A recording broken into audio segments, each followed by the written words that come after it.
श्री गुरुदेव दत्त.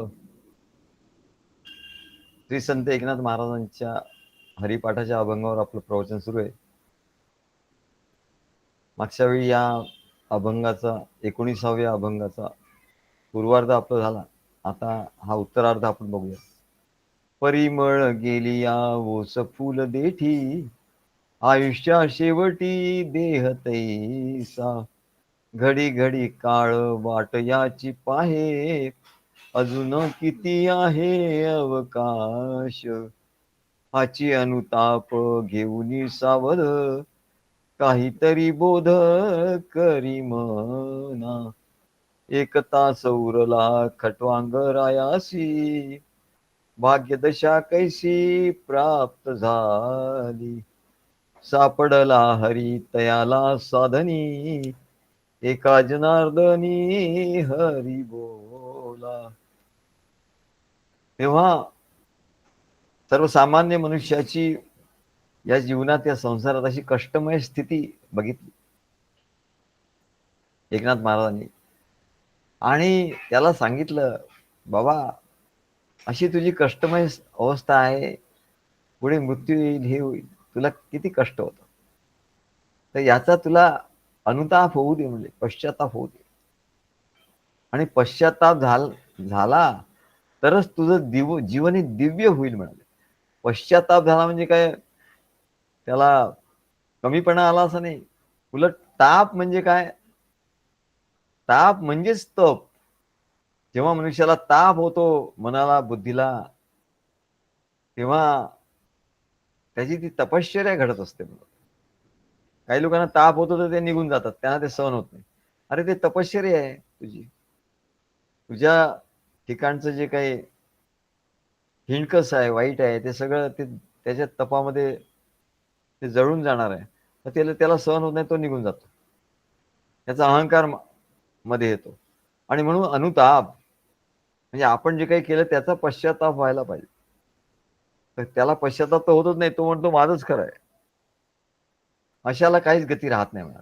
पण ज्याला वाटतं नाही काय आपलं चुकलंय काहीतरी, असं ज्याला वाटतं हे बरोबर नाही, आपण जे काही केलं ते बरोबर नाही, आपलं काहीतरी चुकलंय, असा जो जर आत्मनिरीक्षण करतो, त्याला लक्षात येतं, अरे आपले बरोबर नाही, आपलं चुकलंय, त्याला पश्चाताप होतो. आणि मग त्याला असं लक्षात येतं, अरे आपलं अनमोल जीवन मी किती वाया घालवलं, या संसार करण्यात किती वाया घालवलं. बरं सद्गुरु कार्यात होतो, तिथून निघाला तर मी किती आपलं नुकसान करून घेतलं, म्हणजे किती दिवस झाले मी बाहेरच आहे. सद्गुरूंचं कार्य सुरू आहे, सद्गुरूंचं प्रवचन सुरू आहे, सद्गुरूंचं कार्य सुरू आहे, अनेक भक्तांचं प्रेम भक्ती ज्ञानाचा आनंद सुरू आहे, आणि तो तर मिळतच नाही, त्याच्यापासून मी वंचित झालो, असा त्याला जेव्हा पश्चाताप, खरा पश्चाताप होतो, तसं जीवनामध्ये अनमोल असं जीवन प्राप्त झालंय, तर केवळ संसार करण्यात आणि विषय सुख घेण्यात तो फुकट घालवलं, असं त्याला लक्षात येतं, त्याला पश्चाताप होतो. मला हे जीवन भगवंताची भक्ती करण्यासाठी, त्याचा आनंद भोगण्यासाठी मिळालेलं आहे, मिळालेलं होतं, त्याचा मी दुरुपयोग केला, अरे अरे, असं त्याला वाटायला लागतं. अहो जो भक्त आहे त्यालाच तर धाकधूक वाटते की अरे एक दिवस गेला म्हणजे गेला, आपण काही केलं नाहीये, सद्गुरु भक्ती आपण केली नाही, सद्गुरूंचं कार्य काही केलं नाही, एवढं त्याला धाकधूक वाटते. भक्ताला जर असं आहे तर म्हणलं, जो या कार्यापासून दूर झाला किंवा कार्यात आलाच नाही, तर त्याला किती पश्चाताप आणि अनुताप होत असेल. त्याला अनुताप असं म्हणतात, आणि त्याला अनुताप झाला तो भाग्यवान समजला पाहिजे. काही लोकांना होतच नाही, तो म्हणतो माझंच खरं आहे म्हणतो. तेव्हा त्याला अनुताप होतो तर तो भाग्यवान आहे. आणि परमेश्वराची भक्ती करण्याला वयाची काही अटच नाही म्हणत. नाही मग आता एवढं जीवन होऊन गेलं माझं, मग आता कसं भक्ती करणार. आधी म्हणतो या तरुण वयात एवढं कोणी भक्ती करतं का, देवदेव आतापासून देवदेव करतं का कोणी. आणि इतरही लोक त्याला म्हणतात की तारुण्यात तू काय एवढं करतो, तारुण आधी संसार करायचा, आणि मग आपलं रिटायर वगैरे झालं, तर रिटायर झाल्यावर कुठे काय होतं म्हटले, डोळ्यांनी दिसत नाही काय, सर्व शरीर म्हणाले हे होतं, आणि त्याच्यामुळे शरीराने त्याला काहीच करता येत नाही. बसवत नाही, झोपवत नाही, काहीच करत नाही. तेव्हा म्हणाले तो काय करणार भक्तीसाठी तर शरीर पण मजबूत पाहिजे म्हणा. तेव्हा त्याला अनुताप झाला पाहिजे. परमेश्वराची भक्ती करण्याला म्हणजे वयाची काही अट नाही.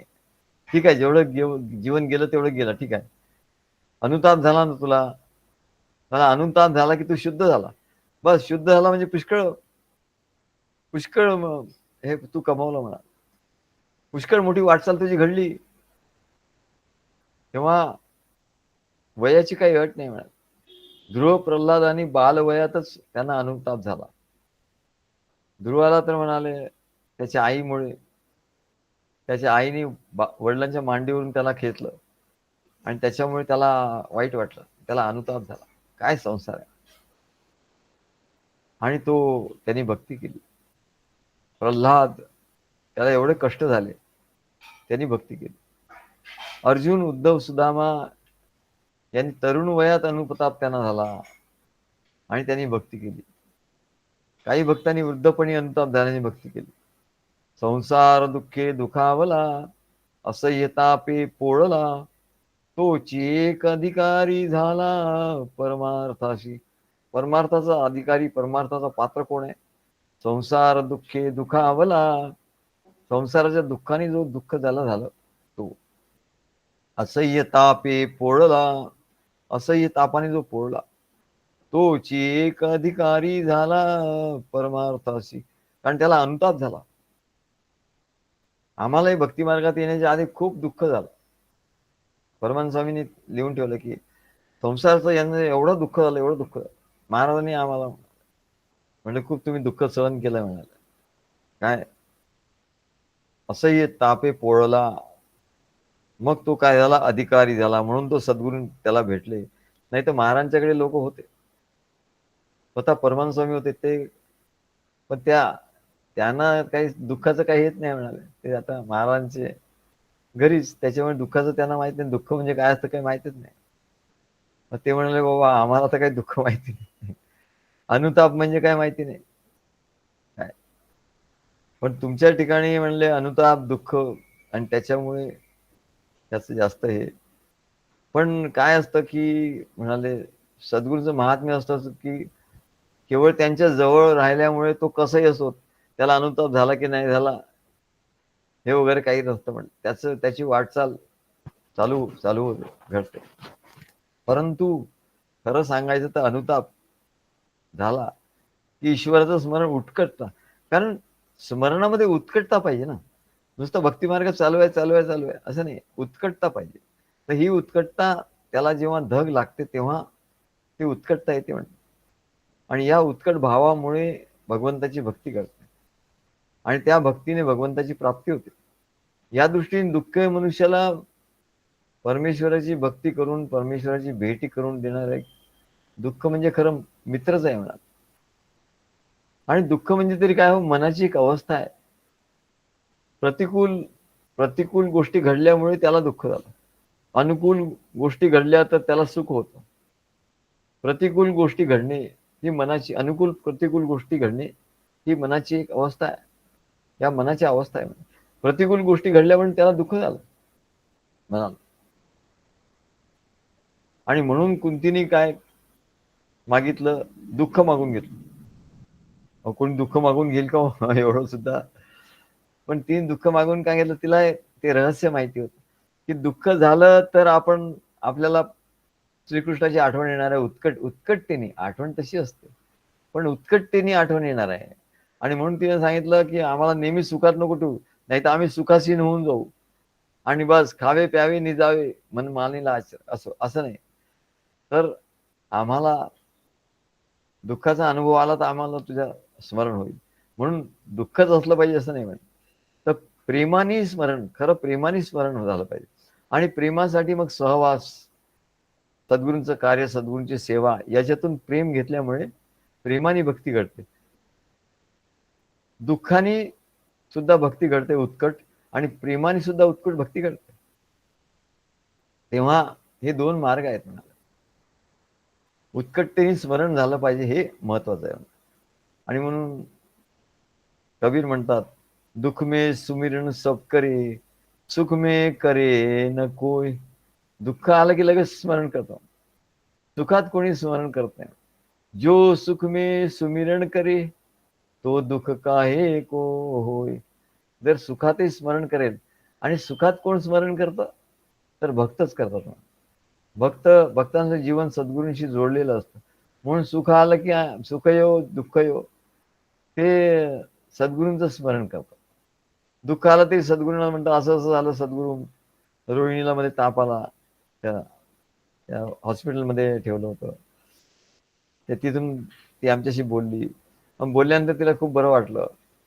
तेव्हा नंतर डिस्चार्ज मिळाला, नंतर परत त्यांनी फोन केला.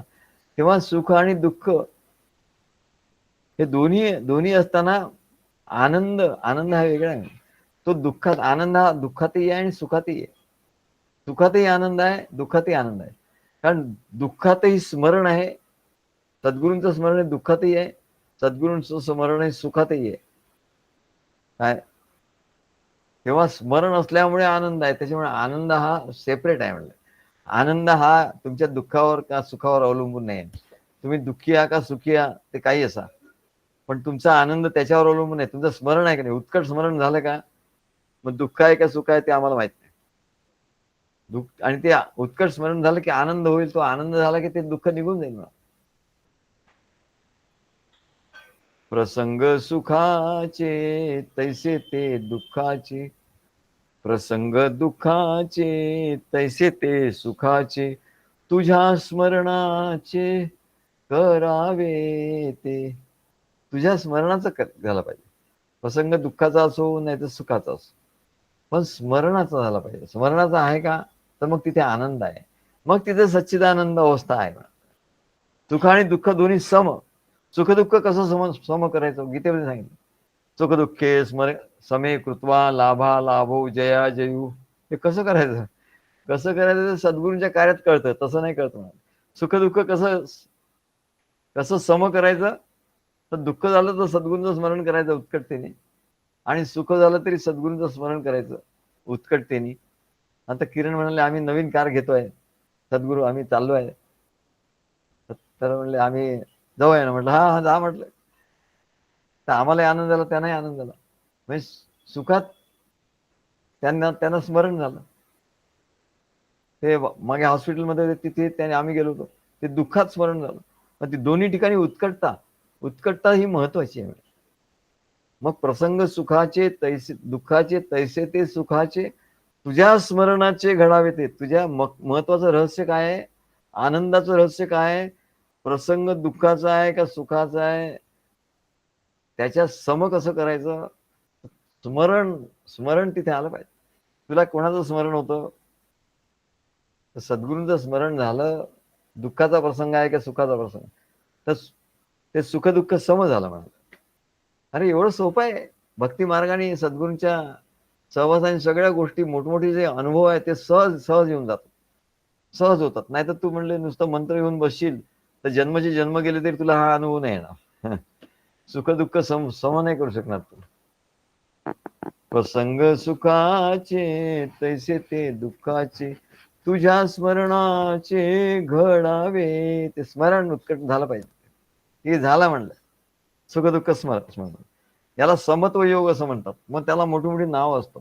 समत्व योग, गीतेचा हा समत्व योग आहे. पण आला कुठून अनुभव, अगदी साध्या साध्या भक्तांना अनुभव येतो. आता त्या रोहिणीला अनुभव बघा, तिला आनंद झाला. आता तिने काय मोठं विशेष केलं का, सद्गुरूंचं स्मरण केलं, फोन केला, झालं. आणखी काय पाहिजे, सुख दुःख सम झालं. सुख दुःखे समे कृत्वा. तिला विचारलं की तुमचं सुख दुःख सम झाला, तुम्हाला अनुभव आला. तर ते म्हणाले की बाबा मला तर काही माहित नाही सुख दुःख काय सम. मला अनुभव आनंदाचा अनुभव. अरे आनंदाचा अनुभव म्हणजे तर सुख दुःख सम झालं ना. आता शास्त्र म्हणे, तुम्ही शास्त्र तुम्ही बघा काय.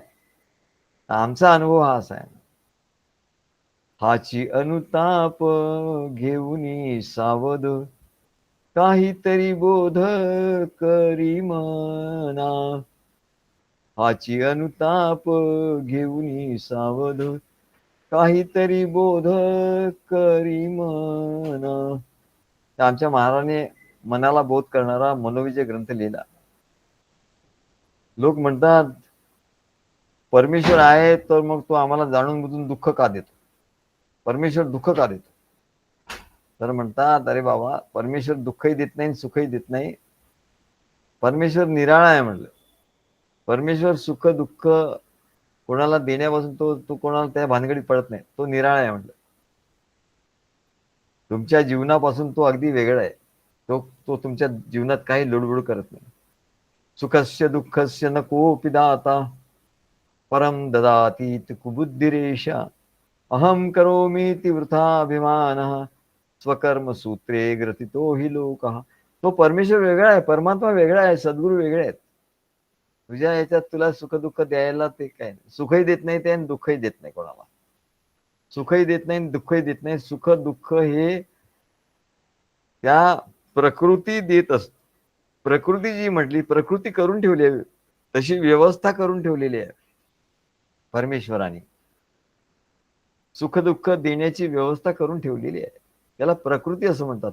सद्गुरू सुख दुःख नाही देतो. मग सद्गुरू रूपाने येऊन ते काय करतात, त्यांचं कार्य एवढं ते ज्ञान देतात.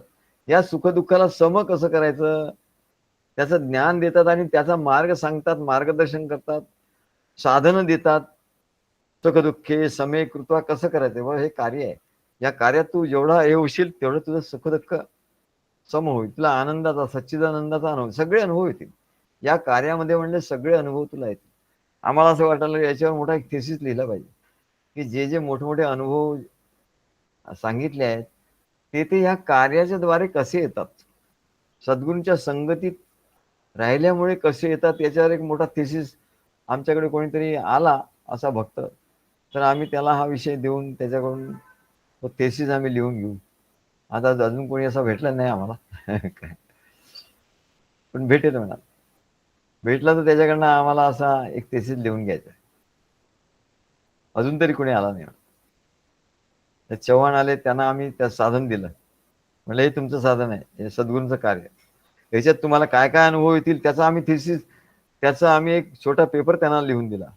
काय की तुम्हाला हे जे कार्य सांगितलं आहे की तुम्ही प्रत्येक मठामध्ये दत्त मंदिरामध्ये जाऊन तुम्ही तिथे त्यांना फक्त माहिती सांगायची. अगदीच तुम्हाला काहीच नाही, त्यांना बस हे सगळं लिहिलेलं आहे याच्यात आणि फोटो आहे, हे दाखवून द्यायचे, बस झालं. ते कळेल म्हणलं. नंतर त्यांनी काय विचारलं तर तुम्ही सांगा, नाही सांगलं तर तुम्हाला नाही जमलं तर मग तुम्ही मलाच फोन करा तिकडून, मी त्यांच्याशी बोलीन म्हटलं. पण त्याचं ही जी गोष्ट तुम्ही करणार आहे सद्गुरूंचं कार्य, तर याच तुम्हाला काय काय उपयोग होणार आहे असे मी 10-12 त्यांना उपयोग सांगितले. तुम्हाला कुठली कुठली अवस्था प्राप्त होऊ शकते याच्यामुळे. हे साधन आहे म्हणलं. हे साधन आहे, पण साधनही आहे म्हणाले. तुम्हाला असं वाटतं की साधं आहे, साधी गोष्ट आहे, काय जायचं आणि सांगायचं. पण साधन काही साधन असतं. सद्गुरू जे साधन देतात ते साधन असतं म्हणजे काय, साधन. तेव्हा सुख दुःख कोणी देत नाही म्हणलं. कोण देतो, परम ददाती कुबुद्धी. दुसरा कोणतरी मला सुख किंवा दुःख देतो, हे कुबुद्धी आहे म्हणजे तुझी बुद्धीच तशी खराब झालेली आहे. अहम करोमी ती वृथा अभिमान, ते अहंकार आहे ना, की सगळी गोष्ट मीच करतो मीच करतो मीच करतो असं तुला जे तू घोटून ठेवलेलं आहे. स्वकर्म सूत्रे ग्रथितो ही लोक. तो अहंकार येतो आणि तुला बांधून टाकतो.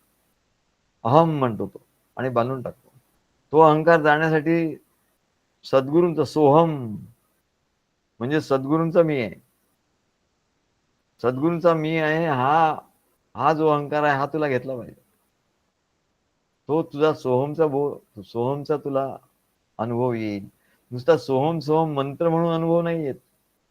मला मोठं आश्चर्य वाटतं, सोहम हा जप करतात लोक, पण त्या जपानी काय अनुभव येणार आहे. जपानी अनुभव येत नाही. जपाचं रहस्य काय आहे, जपाचं रहस्य असं आहे की जो सोहम म्हणतो मी, त्यातला सो म्हणजे सद्गुरू आणि अहम म्हणजे हा जीव मी. तर सो म्हणजे सद्गुरू, मी सद्गुरूंचा आहे, सद्गुरूंचा आहे. आणि नुसतं आहे म्हणून जप करून उपयोग नाही. सद्गुरूंचा आहे तर मग तसं मी केलं पाहिजे. मी मुलगा आहे तर आई वडिलांचं मी सेवा केली पाहिजे. तसं म्हणाले मी सद्गुरूंचा आहे सोहम. सोहम जपाचा अर्थ कोणाला कळतच नाही मला. मी सद्गुरूंचा आहे आणि म्हणून त्यांच्यासाठी मी सगळं करणार आहे असं म्हटलं की तो अहंकार पळून जातो, म्हणजे अहंकार गायब होतो. आणि स्वकर्म सूत्रे ग्रथितो ही लोक त्या स्वकर्माच्या सूत्रात बांधणारा तो अहंकार गायब झाला की कर्माचं बंधन त्याला राहत नाही, भक्ताला राहत नाही. मी केलं म्हटलं की सुख दुःख मागे लागलं, अहंकाराने त्याला बांधलं आणि सुख दुःख सद्गुरूंनी सांगितलं म्हणून मी केलं. सद्गुरू कार्यासाठी पूर्ण जीवन समर्पित केलं. त्याला काळाची भीती नाही. भगवान त्याला बोलवून घेतात. शेवटी सर्व त्याचा करून झालं, कृतार्थ झाला की जसं तो क्रिकेटमध्ये काय सेंचुरी डबल सेंचुरी मारली, त्या बॅट्समनला सगळे स्टँडिंग ओव्हेशन देतात आणि ते असं टाळ्या वाजवतात. त्याला असं म्हणतात आता या, कॅप्टन सांगतो वा वा शाबास शाबास, सगळे स्टँडिंग ओव्हेशन देतात. असं म्हणजे तो भक्त असा मस्त जीवन आपलं जगला, मजबूत होऊन सद्गुरूंच्या कार्यामध्ये मजबूत होऊन देहाचं भान न ठेवता सगळं समजतं की देव म्हणतो काय वाजवतो, या आता या वैकुंठाला घेऊन जातो, विमानात बसवतो, घेऊन जातो. आले जयासी देवाचे बोलावणे हो, धन्य धन्य तयाचे जीणे. देव बोलावतो त्याला प्रत्यक्ष की तू धन्य आहे म्हणा. महाराजांचं सर्वात पहिले शिष्य जे मग सांगितलं सच्चिदानंद स्वामी, त्यांनी महाराजांच्या कार्यामध्ये तन मन धन सगळं अर्पण केलं आणि त्याच्याजवळ एवढं अफाट धन संपत्ती होती झाली महाराजांच्यामुळे की सर्व कुटुंबियांना सगळे देऊन त्यांच्याकडे भरपूर पैसा शिल्लक राहिला शेवटी. त्यामुळे आता पैशाचं करायचं काय, तर त्यांना त्यांना लक्षात आलं की आता आपल्याला देवाचं बोलावणं आलेलं आहे. तब्येत गिबेत एकदम चांगली होती, असंही नाही की जे खाटेवर पडले आहे नाही, पण त्यांना असं वाटायला आता देवाचं बोलावणं आलंय, आपण जायचं आहे. म्हणून त्यांनी काय केलं, त्या बँकेतून सगळे असे 10-10चे नोटा आणल्या सुट्या करून आणि त्या सर्व बँकेतले पैसे काढले आणि त्यांचा असा पंचा असायचा, अंगावर असा पंचा घ्यायचा, धोतर पंचा.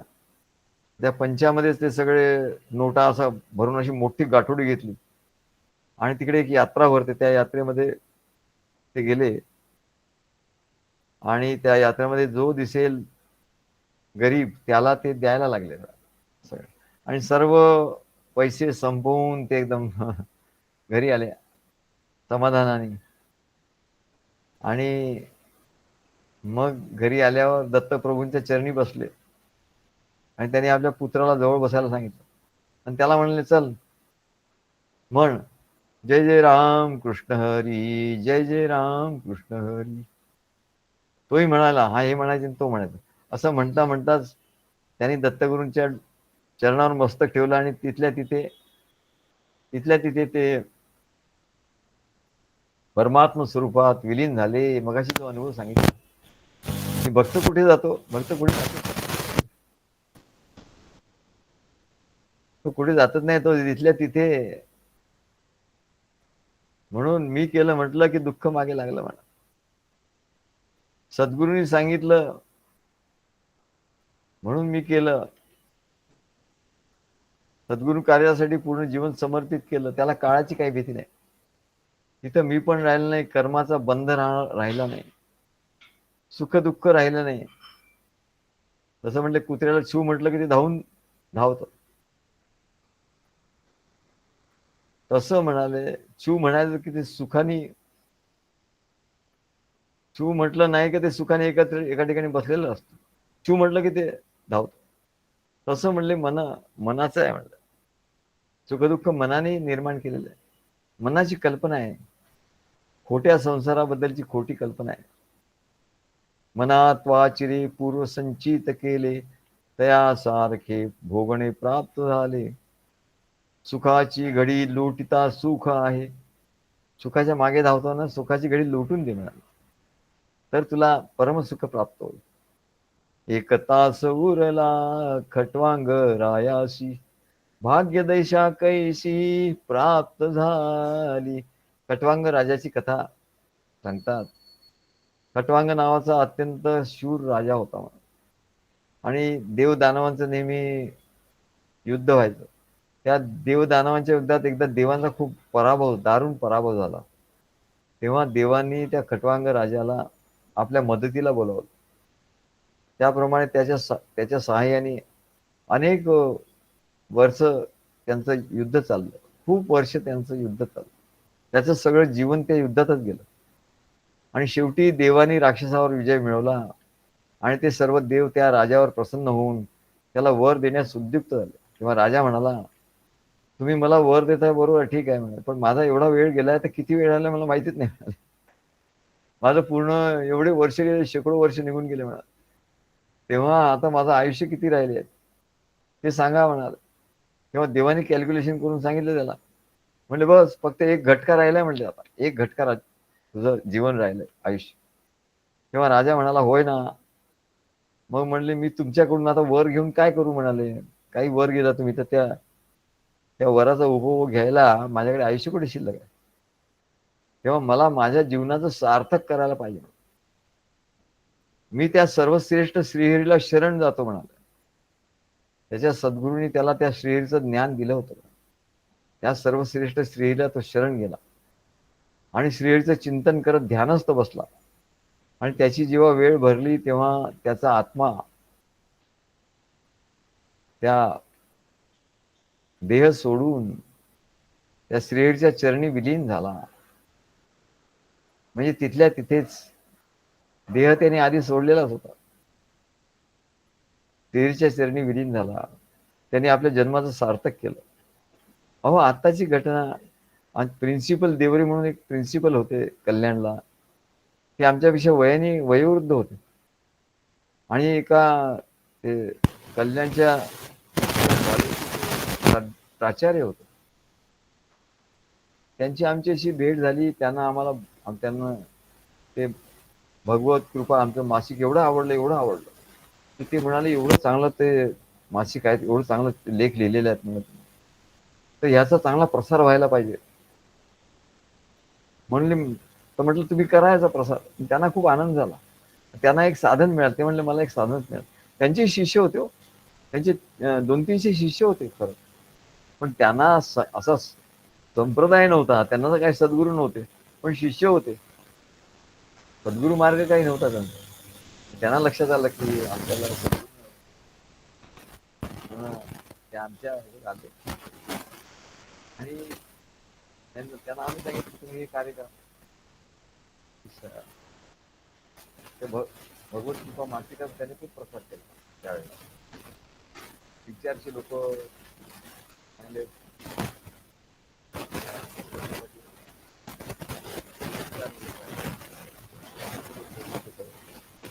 त्यांचा धार्मिक संस्थांशी चांगला संबंध होता. मिशनचे जे खारला आपल्या रामकृष्ण मिशन आहे, तिथले मुख्य जे आहेत स्वामी, त्यांच्याशी त्यांचा अगदी स्नेह होता. मग तिथे त्यांनी त्या भगवत कृपाचा कार्यक्रम ठेवला. भगवत कृपाचं प्रकाशन, आमच्या मॅनेजमेंट गुरुचंही प्रकाशन तिथेच झालं. आणि तिथले काही रामकृष्ण मिशनचे काही संन्यासी होते, त्यांनी पण लेख लिहिले त्या अंकामध्ये. विवेकानंदांचं काहीतरी हे होतं त्या, तेव्हा त्यांनी त्यांच्याबद्दल काही लेख लिहिले, ते त्याच्यात प्रसिद्ध झाले. आणि असं त्यांनी सेवा आपल्या कार्याची केली. त्यांना खूप आनंद व्हायचा. आम्ही त्यांच्याकडे नेहमी जायचो. ते बोलवायचे कल्याणला. जळगावला आम्ही गेलो होतो. आमची गाडी होती त्यावेळेला. आमच्या गाडीतून त्यांना घेऊन गेलो होतो. तिथे सांप्रदायिक दीक्षाविधी झाला. त्याच्यात 25 इंजिनियर होते आणि इतर अनेक काही कुटुंबीय, त्यांची कुटुंबीय होते आणि इतर 10 लोक होते. असे मिळून एकूण 35-40 लोकांना आम्ही दीक्षा दिली 3 दिवसात. तिथे 3 दिवस निरूपण, सत्संग, दीक्षा हा कार्यक्रम झाला. त्याचा प्रभाव एवढा झाला की ते प्राचार्य देवरे स्वतः गुरुजी त्यांनी आपलं पुस्तक लिहिलं होतं एक, साक्षात्कारी पाऊल खुणा म्हणून. त्यांना जे अनुभव आले असतील तर ते म्हणाले, मलाही तुम्ही दीक्षा द्या. आणि मग ते माझ्यापेक्षा मोठे होते. त्यांना आणि ते आमचे शुक्लाजी होते, आमच्या ठाण्याला राहणारे, त्यांनाही दीक्षा दिली. त्यांना दोघांना दीक्षा दिली. ते प्रोफेसर होते विवेकानंद कॉलेजमध्ये. तेव्हा ते वयोवृद्ध होते देवरे गुरुजी. मग काही काळानंतर त्यांचा हृदयविकार त्यांना बळावला.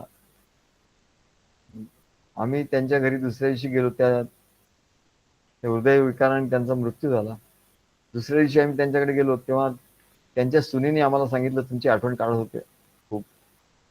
आणि म्हणलं काय म्हणाले ते म्हणजे शेवटी असं म्हणाले की मी खूप आता समाधान आहे, म्हणजे समाधानाने मी चाललो म्हणे.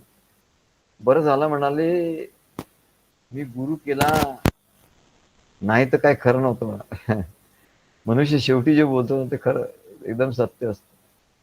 बरं झालं म्हणलं मी सद्गुरू केले, दीक्षा घेतली, त्यांच्याकडून गुरुमंत्र घेतला आणि म्हणलं त्या गुरुमंत्राच्या हिशोबातच म्हणलं मी आता काय जाणार आहे म्हणाले. बस तो मी त्याच्यामध्येच त्या आणि त्या गुरुमंत्राच्या ह्याच्यामध्ये समाधीमध्ये ते गेले म्हणे. त्यांनी देह ठेवला आणि त्यांच्या मनात मृत्यूच्या वेळी म्हणले खंत आणि अपूर्णता राहिली नाही, नाही तर ती राहून गेली असती बघा. ते म्हणले आता मी अत्यंत समाधानाने हा देह सोडतोय ना. तेव्हा हे जे आहे हा सर्व अनुभव भक्तांना येतो आणि इतर लोकांना हा अनुभव येऊ शकत नाही, कारण हा अनुभव तसा कठीणच आहे ना. खूप कठीण अनुभव आहे ते सर्व. पण भक्ती मार्गाची म्हणाले वैशिष्ट्य काय, सद्गुरूंचं सद्गुरू शिष्य परंपरा जी आहे याचं वैशिष्ट्य काय, तर याच्यात हा अनुभव येतो. म्हणजे अनुभवाचं ज्ञान सद्गुरू शिष्य परंपरेतच आहे, कार्यामध्येच आहे. कार्यामध्ये तो अनुभव येतो. बाकीचे नुसतं तत्वज्ञान आहे. म्हणून आमचे महाराज म्हणायचे की तत्वज्ञान, philosophy exist in the whole world. Philosophy सगळीकडे आहे, बट आत्मज्ञान exist in India only.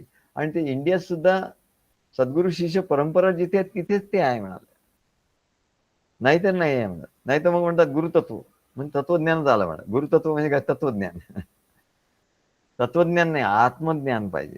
Self realisation त्याला म्हणतात. तत्वज्ञान म्हणजे फिलॉसॉफी. आणि ती फिलॉसॉफी जेव्हा प्रॅक्टिस केली जाते आणि ते सद्गुरूंच्या कार्यातच होतं म्हणा, एरवी नाही होत.